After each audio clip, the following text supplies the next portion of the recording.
from powerful new abilities and a renewed focus on firearms to long-awaited returning protagonists. Here's everything to know about Dying Light: The Beast. In early 2022, mere weeks before the release of Dying Light 2: Stay Human, a bunch of gameplay information surrounding the game leaked. This included plans for future DLC content for the game. In response to this, the game's developer Techland decided to alter some of those plans in order to surprise players with something different than what the leaks revealed. As such, the Beast was born.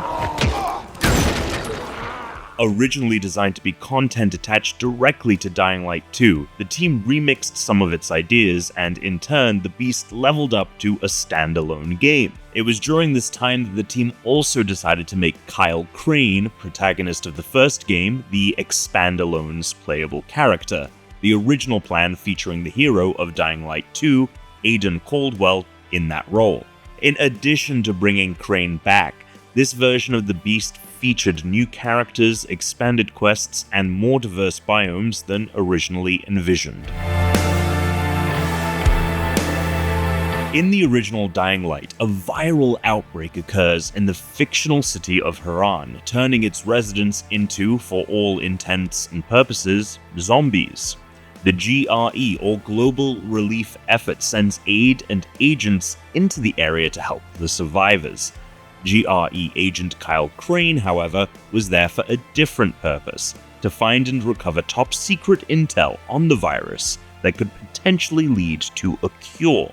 In the original Dying Light's fourth and final expansion, The Following, after Crane successfully retrieves the secret intel, he also learns of an already existing cure. This leads him to a cult that worships the Mother, whom he discovers to be a sentient infected. Turns out, this cure actually turns those infused with it into infected. By day, they retain their sentience, but at night they become mindless volatiles, the name for the game's most ferocious zombies. The DLC ends with a choice to either help or hinder the Mother's plan to wipe out all of Haran with a nuclear weapon, with the intent to purify the land of the virus.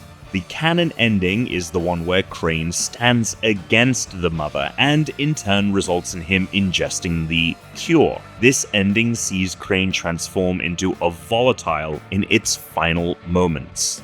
The Beast picks up 13 years later. It seems that the GRE were able to hunt down Crane and run experiments on their former operative, who turned his back on them when he learned in the original Dying Light that they planned to actually use the retrieved data to turn the virus into a weapon. Shocker. At the top of this new game, Crane escapes from the clutches of the GRE's stooge, the Baron. Now seemingly with some semblance of control over his zombie powers, Crane seeks revenge on those that tortured him. The core gameplay of The Beast is similar to that of the previous games in the franchise: open-world parkour traversal and first-person action, albeit a mix of both firearms and melee combat, unlike Dying Light 2, which launched as melee only until adding guns back in per an update. Crane can also get around Castor Woods, the new fictional setting of the game, which is modeled after the Swiss Alps, in a truck that, you guessed it, is also good at mowing through zombies. The real focus of the Beast's gameplay is in Crane's new infected abilities, which allow him to go beast mode, foregoing the need for weapons and simply having Crane ripping zombies to shreds with his bare hands. You don't have to do it alone, however. Like the previous games, the Beast will also feature co-op, allowing you to experience the campaign with up to 3 friends. However, unlike in Dying Light 2, multiplayer this time will feature shared progression, allowing you to pick up where you left off playing with your friends when playing solo, even if you weren't the host of the multiplayer session. However, at the time of writing, we are uncertain whether the game will feature crossplay, allowing friends on different platforms to play together.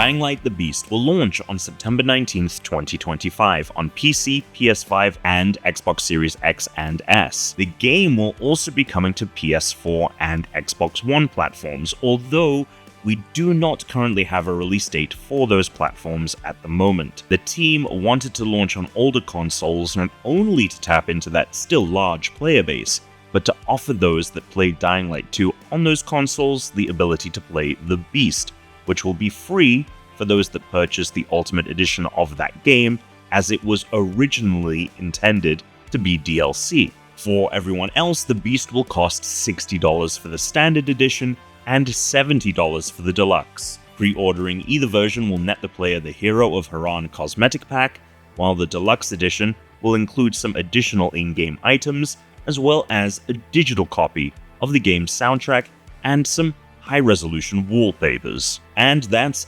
everything to know about Dying Light the Beast ahead of its launch. For more on the game, including our upcoming review, stay right here on GameSpot.